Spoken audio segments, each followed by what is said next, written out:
Good morning fifth class. आज हम हिंदी का चैप्टर नंबर 3 जिसका नाम बुद्धि का सौदागर है उसके बारे में पढ़ेंगे। बुद्धि का मतलब क्या होता है? समझदारी। हमारे अंदर कितनी समझदारी है। इसमें एक लड़के की कहानी है जो बहुत समझदार है और उसने अपनी क्या किया, उस समझदारी से उसने अपनी एक शॉप खोली और उस शॉप से उसने क्या क्या किया उसके बारे में हम इस कहानी में पढ़ेंगे। देखो, एक समय की बात है, राजस्थान एक छोटे से गांव में एक निर्धन लड़का रहता था। उसके माता पिता नहीं थे। गांव में उसके पास आजीविका होते जो हम काम करके पैसे वगैरह कमाते हैं ना, उसको बोलते हैं आजीविका का कोई साधन नहीं था, परंतु वह बहुत बुद्धिमान था। उसने अपने पिता से उसने काम की कई बातें सीखी थी। एक दिन उसके दिमाग में एक अद्भुत विचार आया, अद्भुत यानी बहुत अच्छा सा विचार आया। उसने शहर जाने की ठान ली। शहर जाकर उसने एक सस्ती सी दुकान किराए पर ली और दुकान के बाद एक बोर्ड लगाया जिस पर लिखा था बुद्धि का सौदागर, यहाँ बुद्धि बिकती है। लड़के की दुकान के आसपास कई तरह की दुकानें थीं, फल, सब्जियाँ, कपड़े, जेवर, मेवे, रोज़मर्रा की चीज़ों की दुकानें।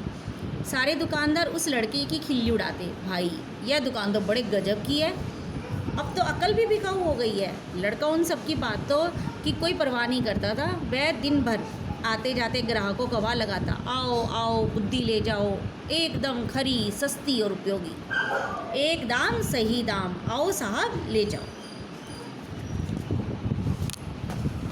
आगे देखो, काफ़ी दिन बीत गए। बुद्धि के सौदागर की दुकान पर एक भी ग्राहक नहीं आया। वह दुकान बंद करने की सोच ही रहा था कि एक धनी सेठ का मूर्ख लड़का उधर से निकला। उसे समझ नहीं आया कि यह कैसी दुकान है, कोई फल या सब्जी नहीं होगी। मेरे पिता मुझे हमेशा निर्बुद्धि और मूर्ख कहते हैं। निर्बुद्धि का मतलब होता है जिसके अंदर बुद्धि ना हो, बेवकूफ़ हो, और मूर्ख कहते हैं। क्यों ना मैं यहाँ से बुद्धि खरीद लूँ। यह सोचकर उसने सौदागर से कहा, एक सेर का कितना पैसा लोगे? मैं बुद्धि तोल कर नहीं देता, इसकी किस्म के हिसाब से बेचता हूँ। मेरे पास तरह तरह की बुद्धि है, आपको कैसी बुद्धि चाहिए? तो ठीक है, एक पैसे में जिस तरह की बुद्धि आती है दे दो। सौदागर ने कागज़ की एक पर्ची निकाली और सेठ के बेटे को दे दी। उस पर्ची पर लिखा था, क्या लिखा था? जब दो झगड़ रहे हों तो खड़े होकर उन्हें देखना बुद्धिमानी नहीं है। क्या बोले?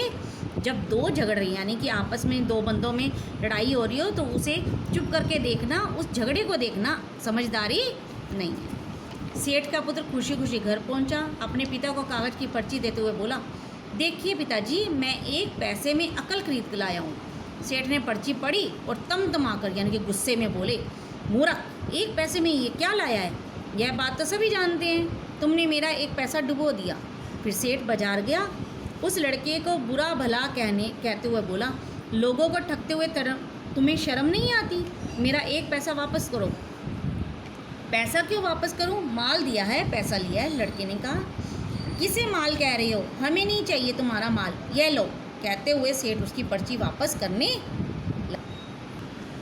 पर्ची नहीं, मेरी सीख वापस करो। अगर पैसा वापस चाहिए तो आपको एक कागज़ पर लिखकर देना होगा कि आपका बेटा कभी भी मेरी सीख का प्रयोग नहीं करेगा।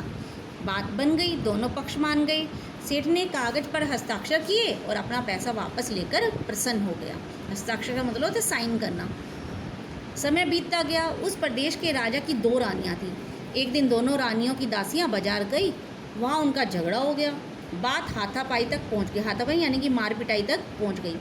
वही सेठ का लड़का भी खड़ा था, लेकिन वह करारनामे के अनुसार वहाँ से खिसक नहीं सकता था। करारनामा होता है जो लिखित में उसने दिया था ना उसके पापा को।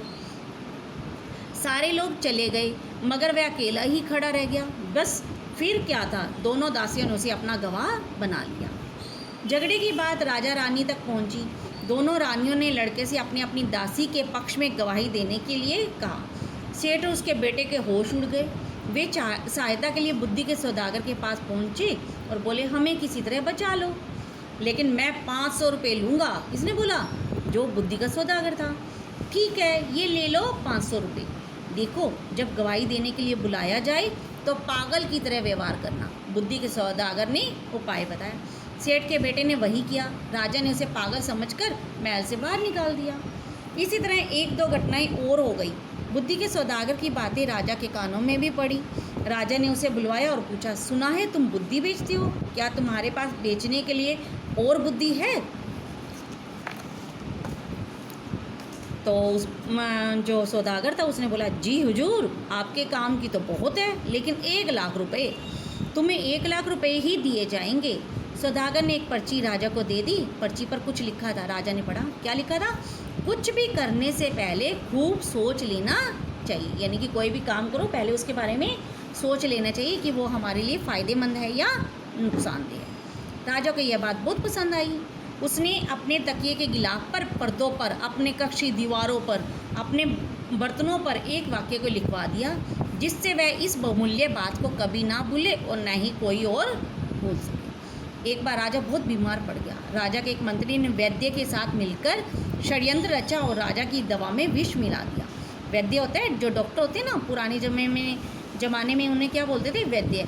और षड्यंत्र होते हैं, उसको किसी राजा को मारना या कुछ इस तरह का, उसको जो व्यू प्लानिंग करना, व्यू रचना करना, और राजा को, और विष का मतलब होता है जहर देना। राजा को जहर देने की उन्होंने प्लानिंग की। दवा का प्याला राजा ने अपने अभी मुंह के पास रखा ही था कि उस पर लिखे शब्दों पर उसकी नज़र पड़ी, क्योंकि उसने सारे बर्तनों पर लिखवा रखा था ना ये, तो उस बर्तन पर उसकी नज़र पड़ गई। और उस पर क्या लिखा हुआ था? कुछ भी करने से पहले खूब सोच लेना चाहिए। राजा ने प्याला नीचे रखा और दवा को देखकर सोच में डूब गया कि पीऊँ या नहीं। वैद्य और मंत्री को लगा कि उनका भांडा फूट गया। भांडा फूटना यानी कि उनकी चोरी पकड़ी गई। वे दोनों राजा से क्षमा मांगने लगे।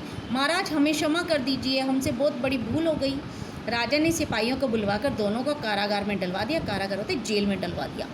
बुद्धि के सौदागर को उन्होंने अपना मंत्री बनाया और इनाम में खूब सारा धन दिया।